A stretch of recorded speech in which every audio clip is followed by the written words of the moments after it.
Hey, welcome back to DKD21 Media. Today we're going to step up your video editing.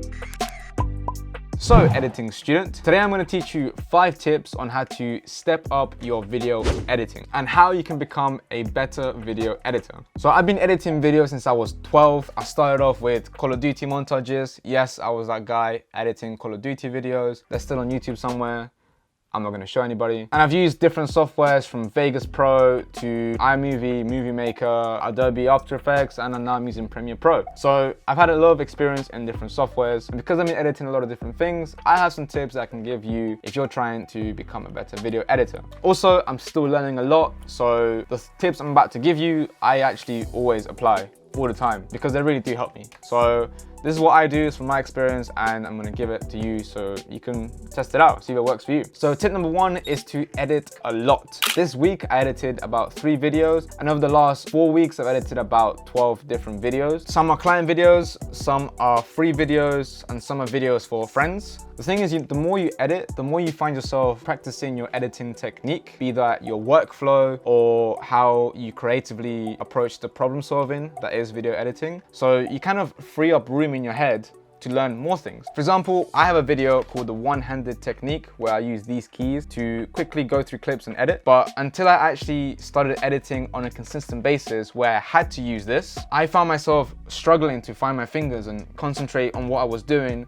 instead of actually focusing on the actual edit. Now I can do that without looking. It's just a second nature for me, and I can focus on editing to the music and telling my story. Ultimately, if you edit a lot, it frees you up to be able to get the edits done to the creative potential that you have. Tip number 2, edit different things. As it's happening, I've been editing corporate videos for drinks companies, wedding videos, interviews, club event videos, and these YouTube videos. When you edit different things, you kind of realize that there is no cookie cutter method for every single type of edit. When I first edited a video that was longer than 3 minutes, I realized that the techniques that I was using for a 1-minute video for social media do not apply for this video that is for 3 minutes. For example, in a video that's 3 to 5 minutes long, you don't want to have a lot of information being given out. You want to take breaks. I realized this when I was doing a video for an artist where it was an interview about her life. When I was watching it, I got to like 2 minutes and I was like, I've lost concentration because all she does is talk. So I realized if I add gaps where it's just B-roll with the music of her painting and then it comes back to her speaking, then it's a bit more easier on the brain and you can follow the story through more. So I wouldn't have learned that if I hadn't been editing a lot of different things. Tip number 3, know your software. Oh my God, this is actually a key tip. It doesn't matter what you're editing in. If it's DaVinci Resolve, if it's Final Cut Pro, if it's Premiere Pro, if it's Sony Vegas, if it's Windows Movie Maker, if you're editing on your phone, knowing your software is the most important thing. Almost as important as knowing how to use your camera. The camera isn't important. What's important is that you know how to use it. If you see a tool on Premiere, on Final Cut that you've never used before, just Google, what does this tool do?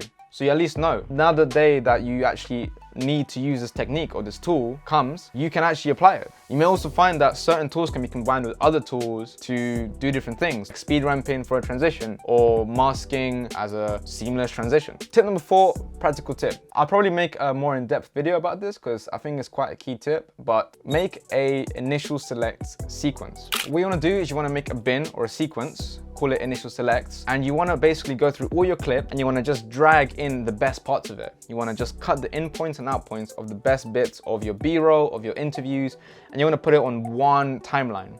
What this will do is it will give you not only a bird's eye view of all the content that you have, but it will also allow you to just quickly select and put it into a brand new sequence. Your new sequence is going to be your main editing sequence. Here you're going to put your music on and you're going to start editing. And then there's no friction. You don't have to go back into your clips, double click it, find what you need, drag it out, then think about where you have the other clip. You don't have to do that anymore. You've already done it once. You don't have to do it again. You can just scrub through the initial selects timeline and just click and drag what you need. Tip number 5 is listen to the music you're editing to before you start editing. When I start an edit and I choose my song, I like to listen to it first. Just kind of imagine everything as it's going on. At this point, I've already done my initial select sequence, so I know what clips are there. And then I might like play the song on my phone or on my computer and then just kind of scrub through the clips. And that will help me sort of visualize how things will go together. Because when you put the rhythm of music with very nice visuals together, it becomes a very nice piece of content to watch. If you're cutting at the beats, slowing down when the song slows down, everything's in a rhythm. And humans, heartbeats, everything thing is a rhythm. That's why we love music so much. If it's something like a corporate video where you don't have to really cut to the music, then you can probably skip the step. But videos for social media or documentaries maybe, or music videos, listen to the song first. So that's the end of the video. I hope these tips were useful. They're stuff that I always practice and I'm always learning. I'm not an expert at all. I just had some experience and thought I'd share it with you guys, because I remember being at a point where I couldn't really edit a lot of things or edit at all. Just putting these things into practice really did help me. So if you liked the video, leave it a thumbs up because it helps us out on the channel. If you want to see more content like this, consider subscribing, and I'll see you in the next video.